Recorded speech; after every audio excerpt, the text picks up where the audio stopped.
She has never known anything but the jagged ice and the iron laws of her pack. Tala is a seasoned hunter of the free lands, a woman forged in frost, built to track, and taught never to look back. In her world, weakness is purged by the cold, and mercy is a death sentence. To feel is to fail, until the wind carries a sound that shouldn't exist in a wasteland, a heart-shattering wail. In a drift of crimson-stained snow, she finds her, a Kayla, a silver-haired infant fighting a blizzard with a spirit far too vast for such a tiny frame. The child is a miracle, and in this world, miracles are forbidden. Tala knows the heavy price of protection. She knows Thorn will demand the child's life to appease the pack's hunger, viewing the infant as nothing more than a parasite on their dwindling resources. She knows Bram, her mate. I will choose his standing and his blood brothers over her heart, his eyes turning cold as the tundra when she refuses to let go. She knows that by picking up this child, she is putting down her life, trading her status for a slow death in the barrens. She lifts the baby anyway, pressing the small shivering heat of the girl against her own skin. Under the silent, judgmental gaze of every warrior she once led, Tala turns her back on the warmth of the fires. She walks into the killing white of the storm, expecting nothing but the slow embrace of starvation and exile. The wind howls like a mourning choir, stripping away her title and her history with every step she takes into the unknown. She does not expect him. Out of the shadows of the dead winter comes Fenris, a monster of myth. Or a black wolf so massive and feral that he has become a ghost of the mountains, an apex predator that even the king's elite hunters fear to name. He is a creature of pure, unbridled instinct, a mountain of midnight fur and lethal grace. He should have torn her apart where she knelt, ending her journey before the frost could. Instead, the beast watches with an intelligence that feels ancient and heavy. Now, glowing green eyes track her every move from the tree line, two emerald flames burning through the dark. The most dangerous force in the free lands has become her silent shadow, patrolling the perimeter of her isolation and leaving bloody offerings upon her doorstep. And then the wind shifts, bringing his scent to her, a scent of rain, ozone, and royal blood that makes her lungs seize.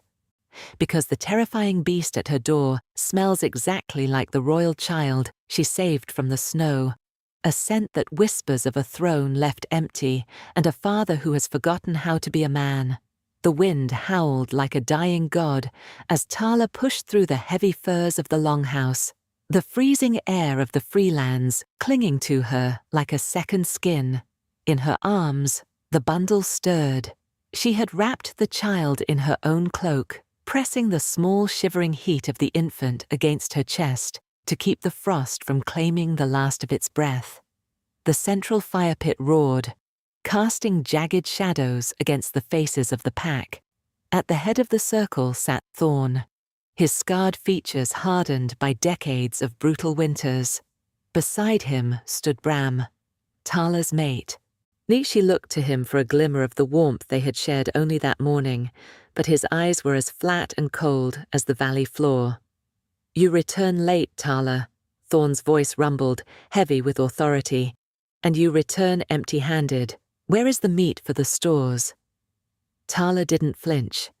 She stepped into the firelight and peeled back the edge of her cloak, revealing the shock of silver hair and the pale porcelain face of the infant. A collective intake of breath hissed through the room. "I found her near the Black Crags," Tala said, her voice steady despite the hammering of her heart. "Her mother is gone. She is a shifter, Thorn. She is one of us." Sage, the pack's eldest healer, hobbled forward. Her clouded eyes went wide as she leaned toward the child. She didn't touch the girl. She simply inhaled, her nostrils flickering. Her face paled, and she stumbled back a step, clutching her medicine pouch. "Tala, cover her," Sage whispered, her voice trembling. "That scent, it isn't of the freelands. It is cedar and mountain air. It is the scent of the high peaks. It is royal, child. You have brought a lightning rod into a house of straw. Thorn stood, his massive frame blotting out the firelight. A royal foundling. The king's enemies are already scouring the borders. To keep her is to invite a massacre. We are a pack of survivors, not a sanctuary for highborn orphans. He looked at the baby with clinical detachment. Take it back to the snow, Tala. Let the great frost decide its fate. No, Tala said, the word ringing like a strike of iron on stone. She turned to Bram, her silent plea screaming through their mating bond. Bram, tell him. Tell him we can't just leave her. Bram looked at the child, then at the angry murmurs of his brothers in arms. He didn't move toward her. Instead, he took a deliberate step back, distancing himself from her shadow. The pack comes first, Tala, he said, his voice devoid of the tenderness he had whispered into her ear just hours ago. I won't lose my place or my life for a stranger's pup. Drop the child, or walk out alone.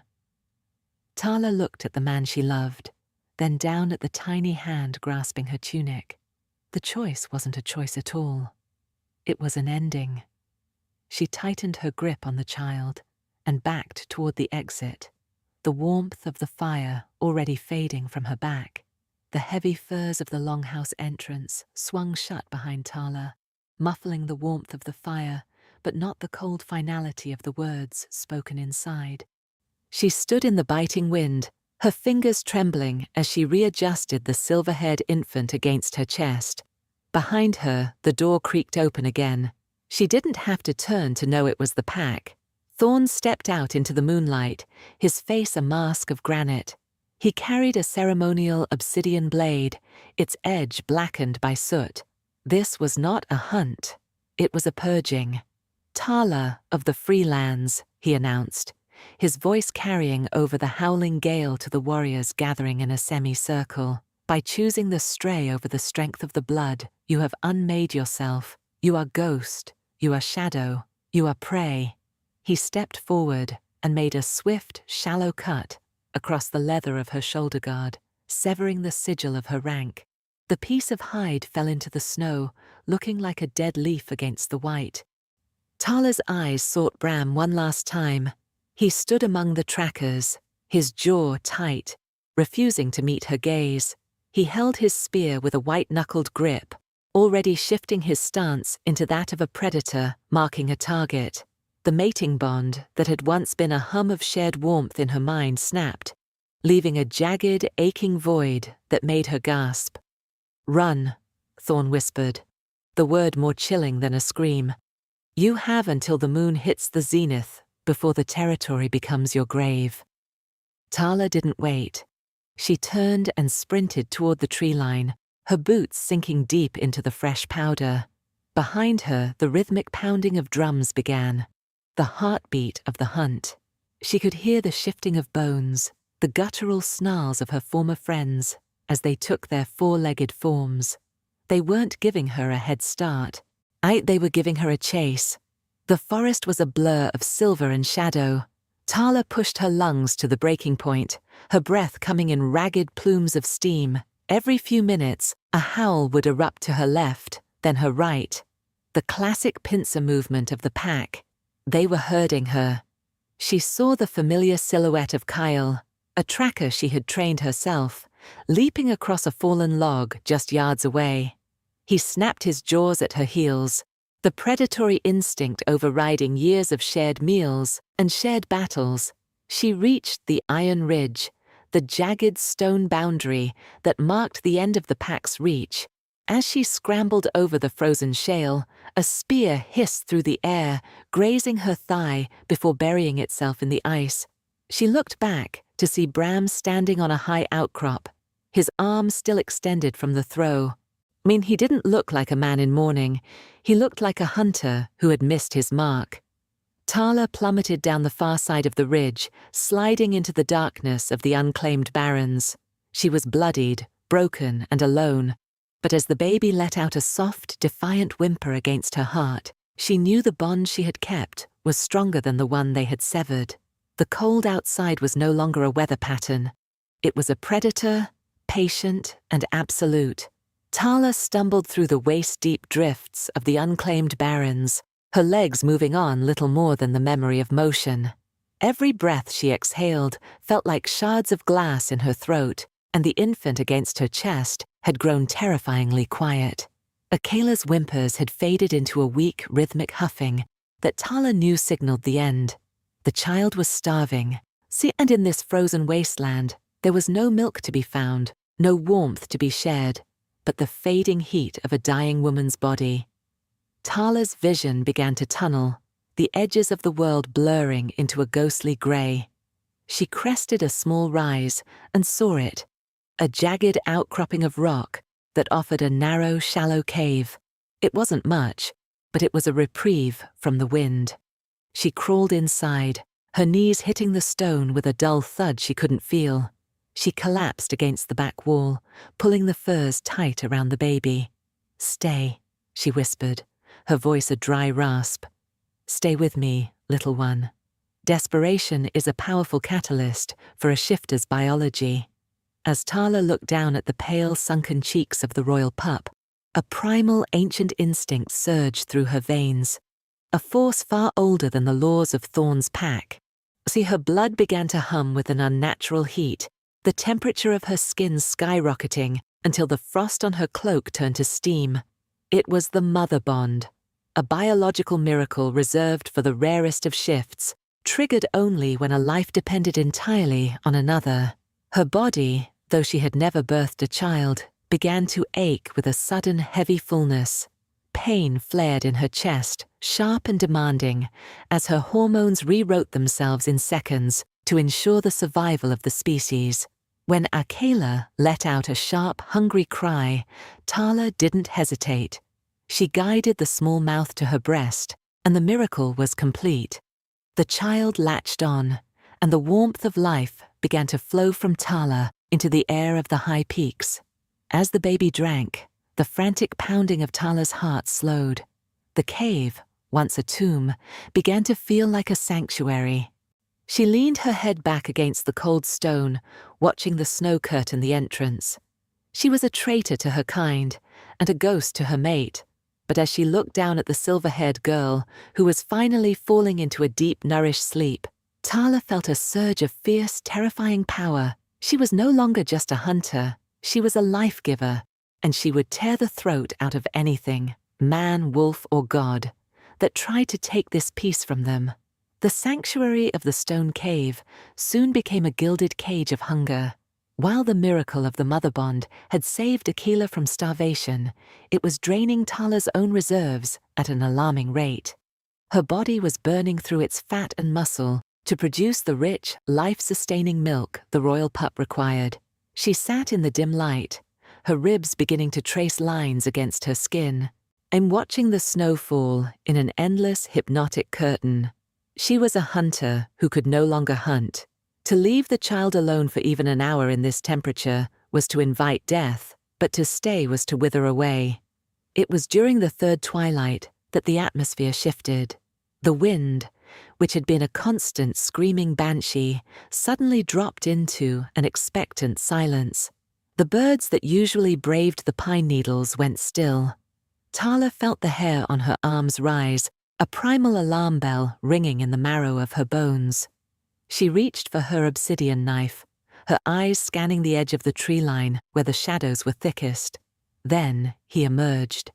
He didn't walk so much as manifest from the darkness. Fenris.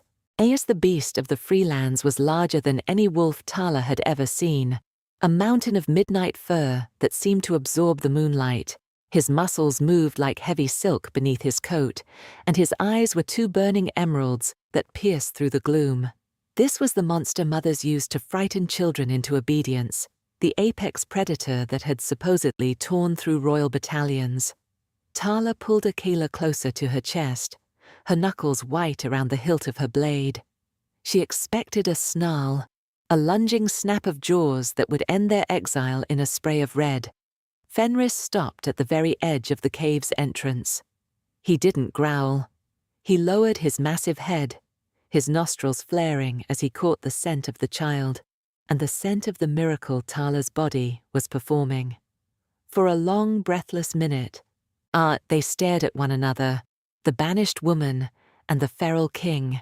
There was a devastating intelligence in those green eyes, a grief so profound it made Tala's own heart ache in sympathy. Then, with a sudden jerky movement, the wolf dropped something from his mouth. It hit the frozen ground with a heavy thud. It was a fresh mountain hare, its coat still warm, the kill clean and professional. Fenris didn't linger. He didn't wait for a thank you or a sign of peace. He backed into the shadows, his gaze never leaving Tala's, until he was swallowed once more by the pines. Tala stared at the offering, the iron scent of fresh meat cutting through the frost. The monster of legend hadn't come to hunt them, he had come to feed them. As she reached out to claim the gift, she realized with a shudder of awe that the predator wasn't the shadow in the woods. He was the guardian at her door. The settlement of Oakhaven was less a town and more a scar upon the landscape, a collection of timbered shacks clinging to the mountainside like barnacles. Tala kept her hood pulled low, her hand resting instinctively on the hilt of her blade as she navigated the muddy slush of the main thoroughfare. Akela was tucked securely against her chest, hidden beneath layers of thick wool and the heavy scent of pine needles she'd used to mask the child's distinct royal musk. Even in exile, the instincts of a hunter never slept. Every pair of eyes that lingered too long felt like a threat. Marlowe's trading post sat at the edge of the market, smelling of dried herbs, cured leather, and old secrets. The woman behind the counter was as weathered as a sun-bleached bone, her eyes sharp enough to cut glass. She didn't ask questions when Tala traded the fine pelt of a mountain cat, a gift left by the Black Wolf, for salt, grain, and medicinal tinctures. In the Freelands, silence was the currency of the wise. "You're a long way from the Iron Ridge, Hunter," Marlowe murmured, her voice a low rasp as she weighed the grain. She didn't look up, but her gaze flicked briefly to the bundle at Tala's breast. "The winds are carrying more than just snow lately. They're carrying fear." Tala kept her voice neutral. "Fear is a constant in the winter." "Not this kind," Marlowe countered, leaning in closer. "The high peaks are in chaos. The capital has fallen into shadow because the Alpha King has vanished. Some say he went mad with grief after the Queen was assassinated. Others say he's trapped in his shift, a beast wandering the barrens, but the real blood is being spilled over what went missing with him." Tala's heart gave a heavy thud against her ribs. She felt Akela stir, a tiny hand clutching at her tunic. "The stolen heir," Marlowe whispered, her eyes dark with the gravity of the news. "A silver-haired babe, the only blood left of the royal line. The usurpers are offering a mountain of gold for her head, or the head of anyone found sheltering her. They've sent the royal seekers into the Freelands. They aren't looking for criminals, Tala. They're looking for a scent." Tala reached for her supplies, her fingers cold. The gifts from Fenris, the strange miracle of her own body. No, and the feral guardian in the woods suddenly snapped into a terrifying mosaic. She wasn't just protecting an orphan. She was holding the future of a kingdom in her arms, and the monster protecting her cabin was the very king the world thought was lost. She turned to leave, the weight of the silver-haired child feeling heavier than ever, knowing that the shadows in the tree line were no longer her only stalkers. The hunt had truly begun. The trek back from Oakhaven was haunted by the weight of Marlowe's whispers. Every snapping twig sounded like a seeker's footfall. Every gust of wind felt like the cold breath of an approaching army. When Tala finally reached the clearing of her sanctuary, the moon was a jagged shard of silver hanging over the pines, casting the world in a ghostly, monochromatic light. Fenris was waiting. He sat atop the ridge overlooking the cave, a monolithic silhouette of jagged fur and raw power. But as Tala approached, she realized something was wrong. The wolf wasn't still. He was swaying, his massive head low, a low guttural vibration rattling in his chest that sounded less like a growl and more like a sob. The emerald fire in his eyes was flickering, clouded by a frantic, agonizing haze. Tala set her supplies down and moved toward him, her heart thumping a frantic rhythm against her ribs. "Fenris," she breathed. The wolf snapped his head toward her, his lips peeling back to reveal ivory fangs that could crush bone. He let out a roar that shook the very needles from the trees, a sound of pure, unadulterated torment. He was losing himself. The feral curse was clawing at the last remnants of his mind, trying to drown the man in a sea of red instinct. "Stay back," her mind screamed, but her feet kept moving. She saw the way his claws dug into the frozen earth, the way his body shivered with the effort of not lunging. She saw the king beneath the fur, a man trapped in a burning house with no way out. She reached the edge of his personal space, the heat radiating from his massive body, hitting her like a furnace. Slowly, with a hand that shook only slightly, she reached out. She didn't approach him as a hunter or a victim, but as a bridge. "I know you," she whispered, her voice steadying as she looked directly into those swirling green depths. "I know who you are protecting. I know why you stay." As her palm made contact with the thick matted fur of his forehead, a jolt of energy surged through her. For a terrifying second, she saw what he saw, the flash of a blade, the scream of a dying queen, and the agonizing guilt of a father who had failed to reach his child in time. The grief was a physical weight, a suffocating darkness that had driven him into the beast. Under her touch, the tension began to bleed out of him. The jagged snarl softened into a huff of exhausted breath.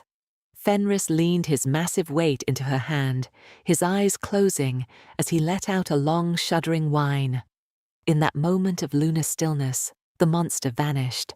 There was only a broken, lonely man reaching through the bars of a cage, and the woman who was brave enough to hold him.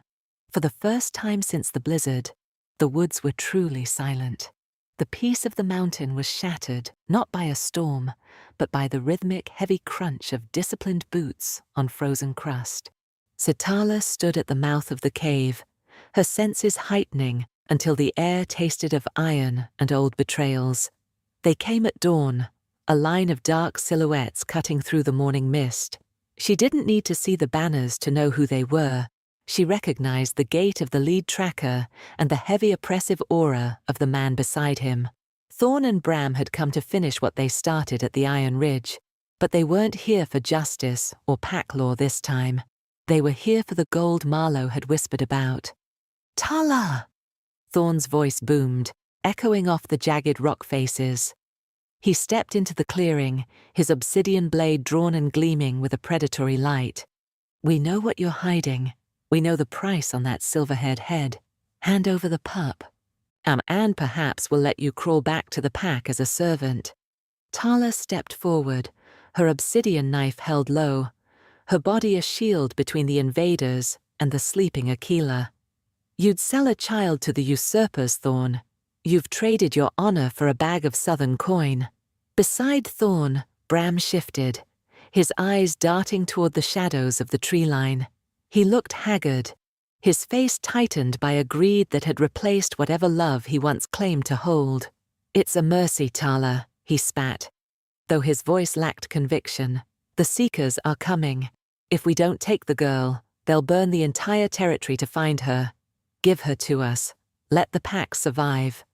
"The pack died the night you turned your back on an innocent," Tala countered, her voice dropping to a dangerous, low hum.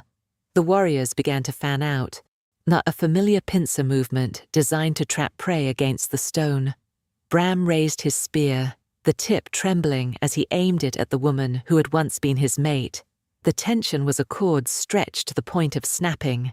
Thorn let out a sharp whistle, the signal for the lunging strike, but the sound was drowned out by a noise that made the very foundations of the mountain tremble. From the darkness of the pines, a low tectonic growl rumbled, so deep it vibrated in the hunter's marrow. The green eyes of Fenris ignited in the shadows like twin emerald stars. The blood hunt had arrived to claim a prize, but they had forgotten that the mountain already had a king. As the massive black wolf stepped into the light, teeth bared in a snarl of royal fury, the hunters realized too late that they weren't the ones doing the hunting anymore. Tala didn't move. She simply watched as the man who had abandoned her met the eyes of the beast he had dared to provoke. The clearing erupted into a chaotic symphony of snarls and the chime of obsidian meeting steel. Thorn's warriors, driven by the desperation of a starving winter and the promise of royal gold, lunged with the ferocity of starved curs. Fenris was a whirlwind of shadow, his massive paws swatting grown men aside like autumn leaves, but even he could not be everywhere. Bram, fueled by a coward's rage, saw his opening. He skirted the perimeter of the brawl, his spear leveled at the mouth of the cave, where the bundle of silver and silk lay exposed. Tala met him at the threshold. Their blades locked, the screech of metal on stone echoing the death of their bond. "Move, Tala," Bram hissed, his face contorted. "It's just a pup. We can start over with the gold. We can have our own."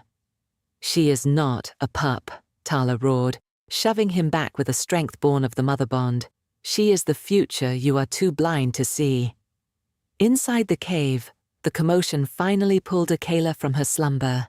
Sensing the lethal intent directed at the woman who had fed her, the child didn't cry. Instead, she let out a sound that froze every heart in the clearing, a high, melodic howl that resonated with the frequency of ancient glass breaking. As the sound peaked, a burst of pure lunar light exploded from the infant's chest, a shockwave of royal power that pulsed outward in a ripple of silver heat. The light hit Fenris squarely. The massive wolf arched his back, a guttural scream tearing from his throat that sounded half animal, half human, and the feral haze in his green eyes shattered like a fever dream. Before the eyes of the stunned pack, the impossible happened. The massive midnight frame began to shudder and shrink, bones snapping and reforming in a violent, graceful symphony of transformation. The fur receded into skin, marked by the scars of battle and the heavy tattoos of the high peaks. Where the monster had stood, a man now rose. He was tall, broad-shouldered, and possessed an aura of such absolute command that Thorn's warriors dropped their weapons instinctively. His green eyes, now clear and searing with a father's recognition, locked onto the cave. "Akela," he whispered, the name a jagged prayer. The silence that followed was heavier than the snow. The Alpha King had returned, his humanity restored by the very child he had been hunted for protecting. Bram fell to his knees, the spear clattering from his nerveless fingers as he realized he wasn't looking at a beast, but at a god of the free lands. Tala stood her ground, her heart hammering against her ribs, realizing that the bridge she had built with her own blood had finally brought the king home. The silence that followed the king's transformation was more absolute than the deepest winter. Fenris, no longer a beast of nightmare, but a man of devastating presence, stepped through the settling snow toward the mouth of the cave. His gaze never wavered from the silver-haired child in Tala's arms. As he reached them, he sank to one knee, his large, scarred hand trembling as he reached out to touch Akela's cheek. The infant reached back, her tiny fingers curling around his thumb, and in that touch, the last of the feral shadows vanished from the king's eyes. Behind them, Thorn and Bram remained frozen, their greed replaced by a paralyzing terror. They had hunted a monster for gold, only to find themselves standing in the presence of the true Alpha. Thorn's blade lay forgotten in the slush, his authority stripped away by a power that didn't need a title to be felt. "They would have sold her," Tala said, her voice cutting through the frozen air like a bell. She didn't move away from the king, nor did she cower. She stood as his equal, the woman who had kept his bloodline alive when the world had turned to ice. Fenris rose slowly, his green eyes turning toward the cowering remnants of the pack. The air around him shimmered with the heat of his restored power. "You cast out a daughter of the Freelands for the crime of mercy," he said, his voice a low, resonant rumble that commanded the very wind to still. "You hunted your own for a price. By the laws of the high peaks, your lives are forfeit." Bram looked up, his face pale and wet with melted snow. "We did it for the pack," he whispered, a pathetic plea for a life he had already squandered. Tala looked at the man who had been her mate, and then at the king. She saw the lethal intent in Fenris's stance, the old law of blood and vengeance ready to claim its due. But she looked down at Akela, who was watching the world with wide, curious eyes, and she knew the cycle had to break. "No," Tala said, stepping forward. "The old laws are what left this kingdom in ruins. If we are to build something new, it cannot be built on more graves." She looked at Thorn and Bram with a cold, piercing clarity. "Begone. Take your hunger and your cowardice back to the shadows. You are no longer a pack. You are nothing." Fenris looked at Tala, a flash of profound respect softening his hard features. He inclined his head, accepting her judgment over his own. With a snarl of shame, the warriors turned and fled into the trees, ghosts of a dying era. As the sun finally broke over the iron ridge, painting the snow in hues of gold and rose, the three of them stood together. Tala, the banished hunter, was no longer a ghost of the wilderness. She was the shield of the throne, the mother of a miracle. Beside her the king stood tall, his hand resting protectively on her shoulder. They turned away from the ruins of the past, walking together toward a future where mercy was no longer a weakness, but the strongest law of the land.